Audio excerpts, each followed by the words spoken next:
So Davy, like, so we're not going to see him on the sideline in these next two matches. You have made this point recently that he's a bit more reluctant to talk. He's a bit more reticent than he used to be when maybe in the past, as he said himself, as a younger man, he might have given it both barrels on things.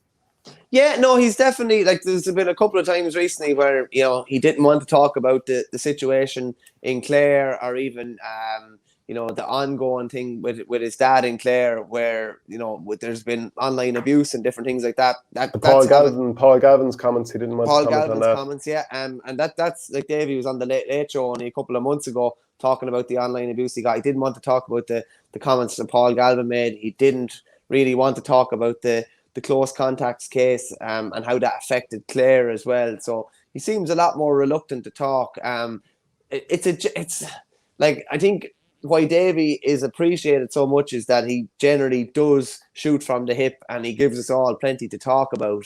And then you have Naomi Osaka, the tennis player, pulling out of French Open because she, didn't basically want the stress of the press conferences and things like that. And I think it's an interesting one now. It's finding a balance. Like, GA players and managers, at the end of the day, to me, I think every time you talk about GA or talk about yourself or talk about anything, you are promoting the games. That's my opinion on it anyway. That every time you come out, you're doing your bit to promote the games. And we do need, it's so much harder. You know how much harder it is to get an interview with a player unless they're getting an award or unless there's some sort of a media obligation that they must do. I think personally that there is a duty on people involved in the GA to speak out, for people to find out more about their character, to find out more about what makes them tick, to find out more about the setup that they're involved in, because I think it raises interest even more.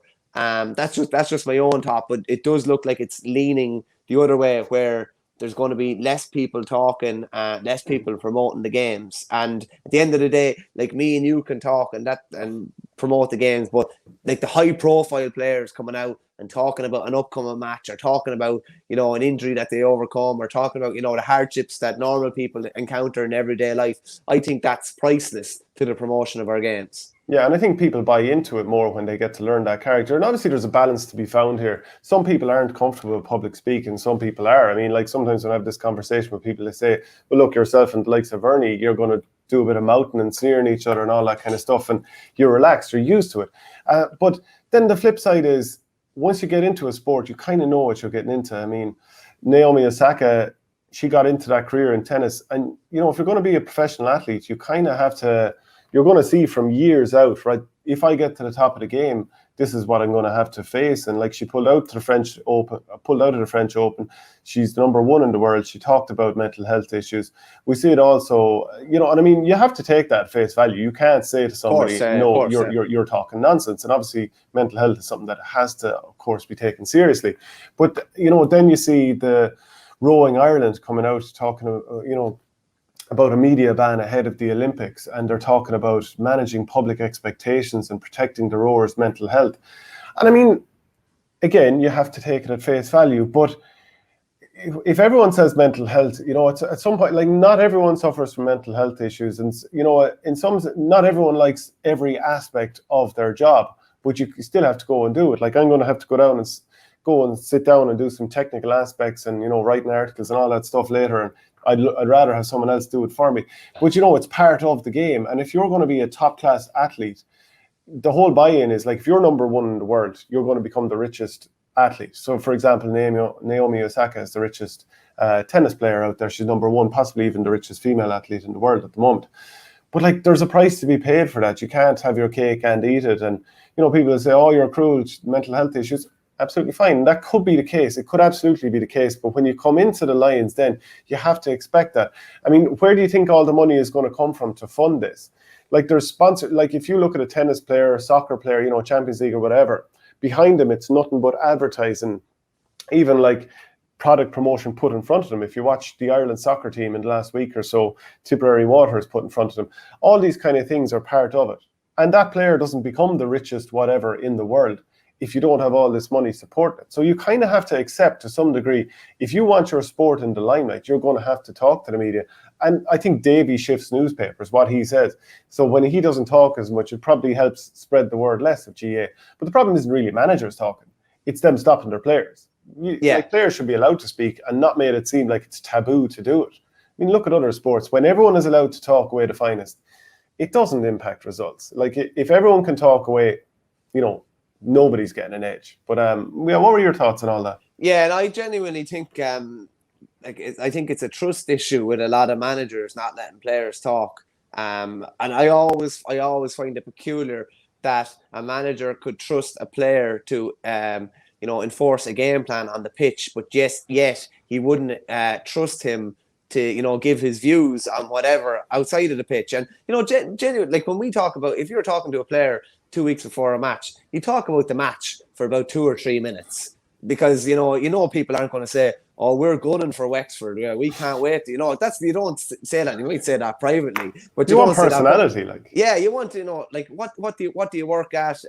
You had a cruciate injury a year ago. How difficult was that to overcome? You want to find out, who were their heroes growing up. That's all the really interesting stuff you want to find out. And I think players, you can buy into players an awful lot more when you know more about them. That's why, like, Jack McCaffrey wouldn't speak that often, but by Jesus, when he spoke, he was so interesting and so articulate, and you learn so much about him, be it his love of Harry Potter or his work as a doctor or whatever it was, and the challenges that all that brought. And people love hearing about people like that. Interesting that comment from Darren Clear there, that sport has gone too politically correct.